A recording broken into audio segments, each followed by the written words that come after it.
Hello friends, मैं Sandeep Kumar Jaiswal SS academy में आप सभी का स्वागत करता हूं।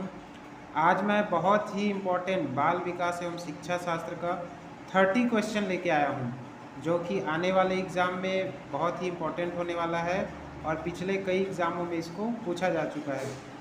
2019 के एग्ज़ाम में भी और 2022 के एग्ज़ाम में भी कई बार इसे पूछा जा चुका है। तो चलिए बिना देर किए शुरू करते हैं बाल विकास एवं शिक्षा शास्त्र के क्वेश्चन।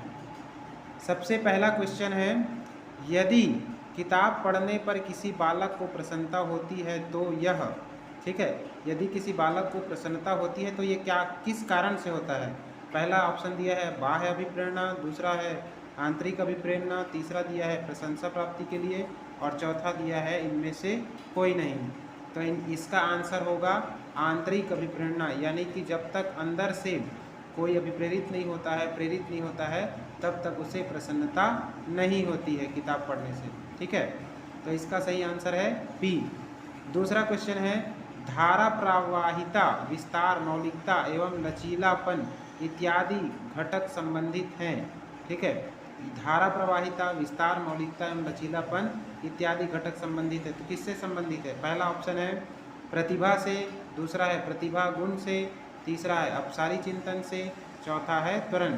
तो इसका सही आंसर है अपसारी चिंतन, सी आंसर इसका सही है। ठीक है, चलिए आगे देखते हैं। वह योग्यता जिसके द्वारा नए संबंधों का ज्ञान होता है, इसकी उत्पत्ति में चिंतन के परंपरागत प्रतिमानों से हटकर असाधारण विचार उत्पन्न होते हैं, तो उसे क्या कहा जाता है? ठीक है, तो इसका पहला आंसर है ए अधिगम, दूसरा है सृजनात्मकता, तीसरा है चिंतन और चौथा है डी है तर्क। ठीक है, तो इसका सही आंसर है सृजनात्मकता। ठीक है दोस्तों, इसका सही आंसर क्या है? सृजनात्मकता। चलिए अगला क्वेश्चन है, कोई भी बालक जिसका व्यवहार सामान्य सामाजिक व्यवहार से इतना भिन्न हो जाए कि उसे समाज विरोधी कहा जा सके, खाली स्थान है। ऐसा कोई बालक जो समाज विरोधी हो, यानी समाज के खिलाफ काम करने लग जाए, तो उसे क्या कहा जाता है? तो इसका सही आंसर होगा बाल अपराधी, बी ऑप्शन इसका सही होगा। बाल अपराधी जो है समाज के विरुद्ध कार्य करने लग जाते हैं, उसे बाल अपराधी बालक कहा जाता है। अगला क्वेश्चन है, सीखने का अर्थ, सीखने का अर्थ क्या कहलाता है? ऑप्शन ए है आदतों का अर्जन है, ऑप्शन बी है ज्ञान का अर्जन है, ऑप्शन सी है अभिवृत्तियों का अर्जन है और ऑप्शन डी है ये सभी। तो सीखना मतलब क्या होता है? आदत का अर्जन भी हो सकता है, बिल्कुल सही। ज्ञान का अर्जन भी हो सकता है, ये भी सही। अभिवृत्तियों का अर्जन हो सकता है, ये भी सही। और इसका मतलब इसका सही आंसर है डी, यानी कि ये सभी जो है सीखने का अर्थ है। अगला क्वेश्चन है, बालकों की विभिन्नताओं के चाहे जो भी कारण हो, वास्तविक यह है कि विद्यालय को विभिन्न पाठ्यक्रमों के द्वारा उनका सामना करना चाहिए। यह परिभाषा है, यह परिभाषा किसने दिया है? ऑप्शन ए है स्किनर, ऑप्शन बी है मोर्स एवं बिंगो, ऑप्शन सी है क्रो एंड क्रो और ऑप्शन डी है गैरिसन एवं अन्य। तो इसका सही आंसर है स्किनर, स्किनर ने ये परिभाषा दिया है। अगला क्वेश्चन है, प्रोजेक्ट विधि से संबंधित कौन सा कथन सही है? अनुभव द्वारा सीखना, शिक्षक एवं सुविधा दाता के रूप में, समस्या समाधान और डी है ये सभी। तो इसका सही आंसर है डी, ये सभी, यानी कि प्रोजेक्ट विधि के द्वारा जो है अनुभव द्वारा भी सीखा जा सकता है, शिक्षक की सुविधादाता के रूप में, सहयोग के रूप में भी सीखा जा सकता है और समस्या समाधान करके भी सीखा जा सकता है। तो इसका सही आंसर है डी। अगला क्वेश्चन है, एक बच्चा सा एवं वाज तथा अनक्लियर एवं न्यूक्लियर में विभेद नहीं कर पाता है, ये निम्न से पीड़ित है। ऑप्शन ए डिस्लेक्सिया, शब्द उछलने का विकार, सी डिस्लेक्सिया या डिस्मॉर्फिया। ठीक है, तो इसका सही आंसर है डिस्लेक्सिया, यानी जो पढ़ने संबंधी, पठन संबंधी जो त्रुटि होता है उस बीमारी को कहा जाता है डिस्लेक्सिया।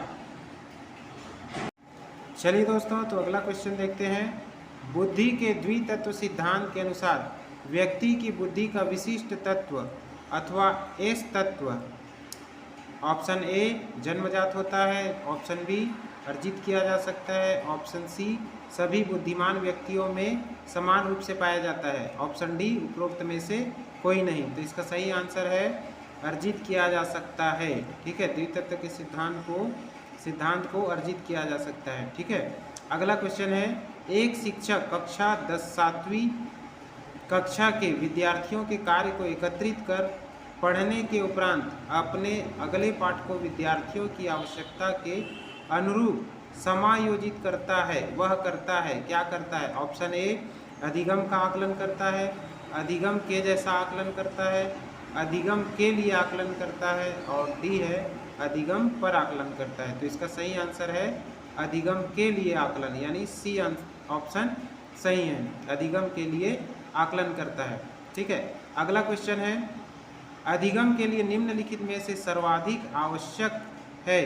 अधिगम के लिए यानी सीखने के लिए सबसे अधिक क्या सही आवश्यक होता है? तो ऑप्शन ए है उत्तम पालक बालक संबंध, ऑप्शन बी है उच्च बुद्धिमत्ता, ऑप्शन सी है उच्च विद्यालय वातावरण, और ऑप्शन डी है सीखने की इच्छा।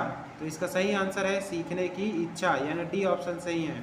जब तक बालक में सीखने की इच्छा नहीं होगी तब तक वह कुछ नहीं सीख सकता है।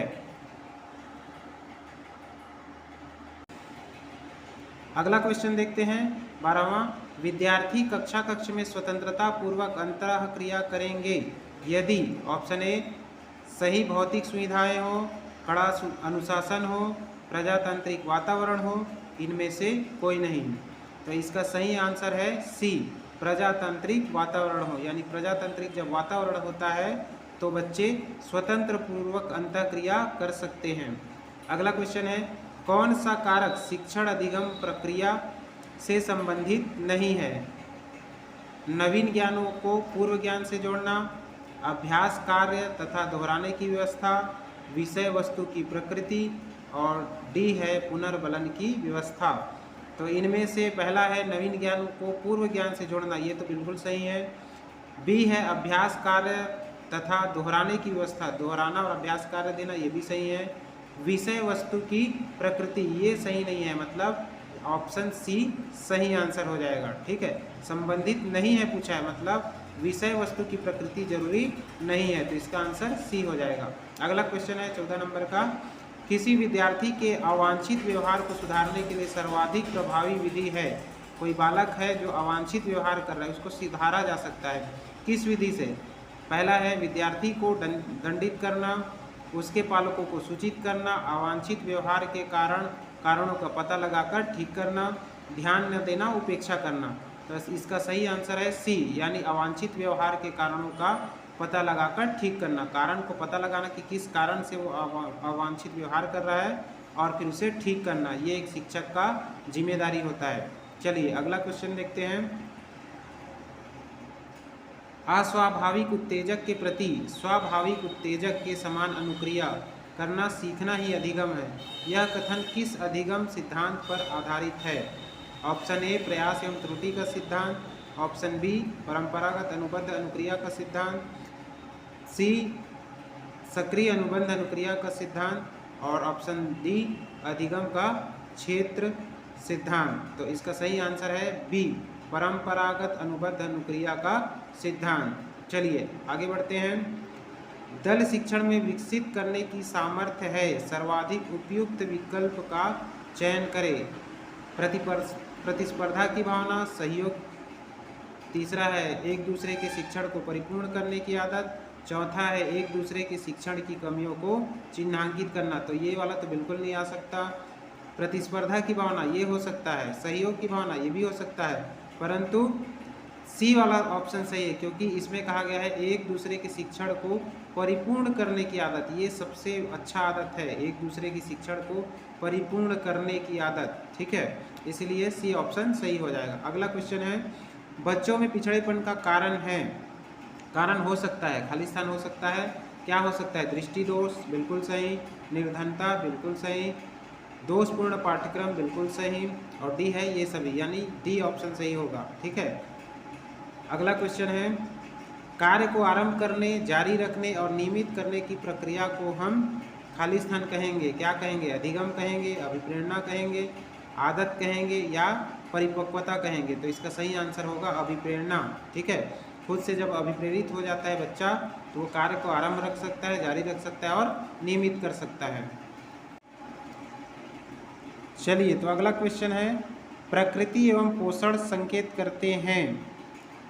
ए आंतरिक एवं बाह्य वातावरण, स्वभाव एवं चरित्र, बाह्य लक्षण एवं स्वभाव, वंशक्रम एवं वातावरण। ठीक है, तो इसका सही आंसर होगा डी, वंशक्रम एवं वातावरण। ठीक है, वंशानुक्रम एवं वातावरण दोनों ही प्रकृति एवं पोषण करते हैं, संकेत करते हैं।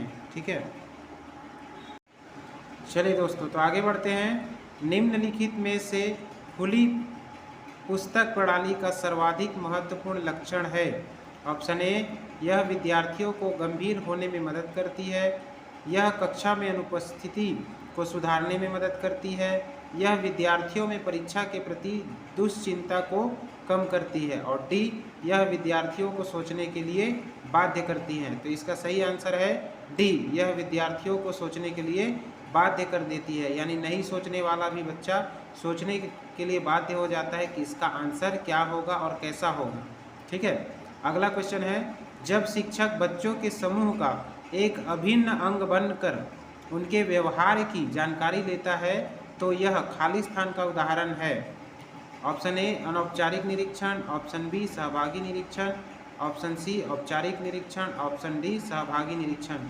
तो इसका सही आंसर होगा सहभागी निरीक्षण, डी, यानी कि डी ऑप्शन सही है। अगला क्वेश्चन है, एक शिक्षक पाठ पढ़ाने से पहले बच्चों से प्रश्न पूछकर उनमें रुचि और जिज्ञासा उत्पन्न करता है। यहाँ किस नियम का उपयोग किया गया? तो ऑप्शन ए, प्रभाव का नियम, ऑप्शन बी, अभ्यास का नियम, ऑप्शन सी, तत्परता का नियम, ऑप्शन डी, समानता का नियम। तो इसका सही आंसर होगा ऑप्शन सी, तत्परता का नियम। ठीक है, अगला क्वेश्चन है, छिपी हुई वस्तुएं ढूंढ निकालना इस बात का संकेत है कि शिशु निम्नलिखित में से किस संज्ञानात्मक कार्य में दक्षता प्राप्त करने लगा है। कोई चीज़ को छिपा देते हैं, उसको वो फिर से ढूंढ निकालता है, तो वो दक्षता क्या कहलाता है? ऑप्शन ए, साभिप्राय व्यवहार, ऑप्शन बी, वस्तु स्थायित्व, ऑप्शन सी, समस्या समाधान, और ऑप्शन डी, प्रयोग करना। तो इसका सही आंसर होगा ऑप्शन बी, वस्तु स्थायित्व, यानी वस्तु को समझने लग जाता है कि कौन सा वस्तु कहाँ रखा था। फिर आगे बढ़ते हैं, यदि कोई विद्यार्थी प्रश्न पत्र के किसी प्रश्न के संबंध में पूछताछ करना चाहता है तब ऑप्शन ए, आप मुद्रण त्रुटि को स्पष्ट कर देंगे, ऑप्शन बी, आप संबंधित विषय शिक्षक को सूचित करेंगे, ऑप्शन सी, आप उसे तब तक प्रतीक्षा करने की सलाह देंगे जब तक त्रुटि सुधार निर्धारित ना हो जाए, ऑप्शन डी, उग्र होकर कहेंगे कि जैसा समझ में आता है वैसा ही करें। तो डी वाला तो बिल्कुल नहीं हो सकता। ठीक है, क्योंकि हम बच्चे को डांट कर ऐसा मना नहीं कर सकते हैं। ऑप्शन ए है, मुद्रण त्रुटि को स्पष्ट कर देंगे, ये भी नहीं है। ऑप्शन बी है, आप संबंधित विषय शिक्षक को सूचित करेंगे, ये भी नहीं है। ऑप्शन सी, ये वाला सही है, ऑप्शन सी सही है, आप उसे तब तक प्रतीक्षा करने की सलाह देंगे जब तक वह त्रुटि सुधार निर्धारित ना हो जाए, यानी पक्का ना हो जाए। चलिए दोस्तों तो आगे बढ़ते हैं, निम्नांकित में से मूल्यांकन को प्रदर्शित करता है। ऑप्शन ए, राम ने 200 में से 45 अंक प्राप्त किए, ऑप्शन बी, मोहन ने अंग्रेजी में 38% अंक प्राप्त किए, श्याम ने अंतिम परीक्षा में प्रथम श्रेणी प्राप्त की, और ऑप्शन डी, उपरोक्त सभी। तो इसका सही आंसर है ऑप्शन डी, उपरोक्त सभी। अगला क्वेश्चन है, आंतरिक कक्षा कक्ष कारक को जो अधिगम को प्रभावित करता है। ऑप्शन ए, रुचि, ऑप्शन बी, अभिप्रेरणा, ऑप्शन सी, मानसिक थकान, और ऑप्शन डी, ये सभी। तो इसका सही आंसर है ये सभी। अगला क्वेश्चन है, चित्र पूर्णता परीक्षा एवं कोह ब्लॉक डिजाइन परीक्षा बालक के खाली स्थान को जानने के लिए उपयोग की जाती है। इसका सही ऑप्शन है ए, रुचि, ऑप्शन बी, अभिक्षमता, ऑप्शन सी, बुद्धि, ऑप्शन डी, अभिवृत्ति। इसका सही आंसर है सी। अगला क्वेश्चन है डी, इनमें से कौन सा प्रमस्तिष्कीय पक्षाघात का प्रकार नहीं है? मस्तिष्क स्तंभ, मांसपेशीय डायस्ट्रोफी, सी, एथिप्टोसिस, और डी, एटाक्सिया। इसका सही आंसर है बी मांसपेशी डायस्ट्रोफी। अगला क्वेश्चन है, स्मृति स्तर पर प्रभाव प्राप्त तथ्यों एवं सूचनाओं के आधार पर नवीन नियम एवं सिद्धांतों को विकसित करना कहलाता है। ऑप्शन ए सामान्यीकरण, ऑप्शन बी आत्मसातकरण, ऑप्शन सी अनुप्रयोग, ऑप्शन डी साहचर्य। तो इसका सही आंसर है ए सामान्यीकरण। अगला क्वेश्चन है और लास्ट क्वेश्चन है, बाल्यावस्था में सृजनात्मकता की अभिव्यक्ति किस स्वरूप में की जा सकती है। ऑप्शन ए नाटकीय खेल द्वारा, ऑप्शन बी रचनात्मक खेल द्वारा, ऑप्शन सी हास्य भाव द्वारा, ऑप्शन डी ये सभी। तो इसका सही आंसर है डी ये सभी। इस प्रकार से मैंने 30 क्वेश्चन, बहुत ही इंपॉर्टेंट क्वेश्चन